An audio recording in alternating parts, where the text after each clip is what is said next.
Job chapter 13. Lo, mine eye hath seen all this, mine ear hath heard and understood it. What ye know, the same do I know also. I am not inferior unto you. Surely I would speak to the Almighty, and I desire to reason with God. But ye are forgers of lies, ye are all physicians of no value.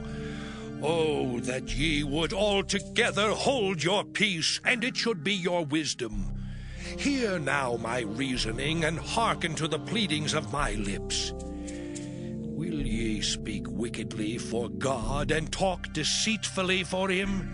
Will ye accept his person? Will ye contend for God? Is it good that he should search you out? Or as one man mocketh another, do ye so mock him? He will surely reprove you, if ye do secretly accept persons.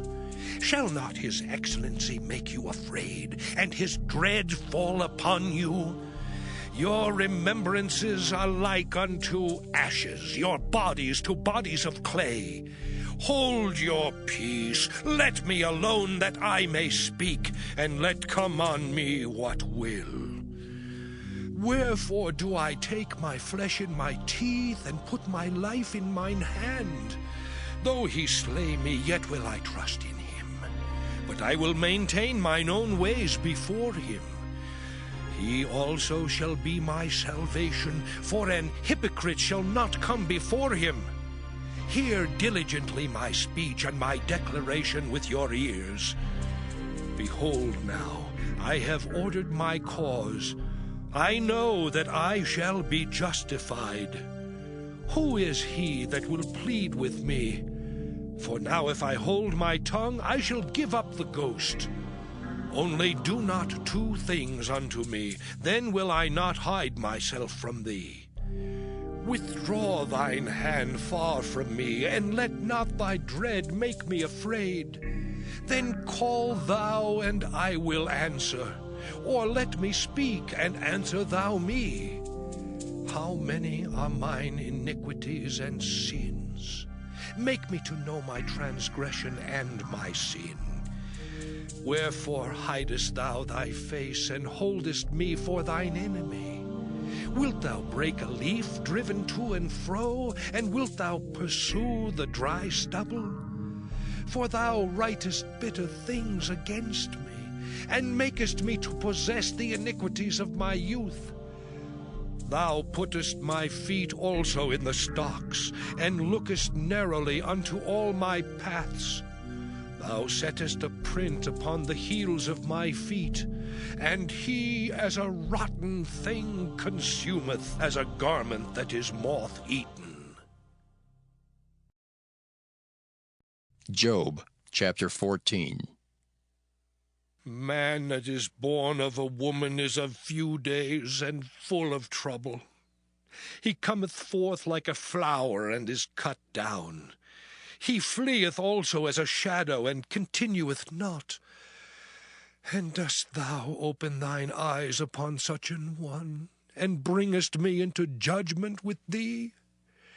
Who can bring a clean thing out of an unclean? Not one. Seeing his days are determined, the number of his months are with thee. Thou hast appointed his bounds that he cannot pass. Turn from him that he may rest, till he shall accomplish as an hireling his day. For there is hope of a tree, if it be cut down, that it will sprout again, and that the tender branch thereof will not cease. Though the root thereof wax old in the earth, and the stalk thereof die in the ground, yet through the scent of water it will bud, and bring forth boughs like a plant. But man dieth, and wasteth away. Yea, man giveth up the ghost, and where is he? As the waters fail from the sea, and the flood decayeth and drieth up, so man lieth down and riseth not, till the heavens be no more. They shall not awake, nor be raised out of their sleep. Oh, that thou wouldest hide me in grave, that thou wouldest keep me secret until thy wrath be past, that thou wouldest appoint me a set time and remember me. If a man die, shall he live again? All the days of my appointed time will I wait till my change come. Thou shalt call, and I will answer thee. Thou wilt have a desire to the work of thine hands. For now thou numberest my steps. Dost thou not watch over my sin? My transgression is sealed up in a bag, and thou sewest up mine iniquity. And surely the mountain falling cometh to naught, and the rock is removed out of his place. The waters wear the stones. Thou washest away the things which grow out of the dust of the earth, and thou destroyest the hope of man.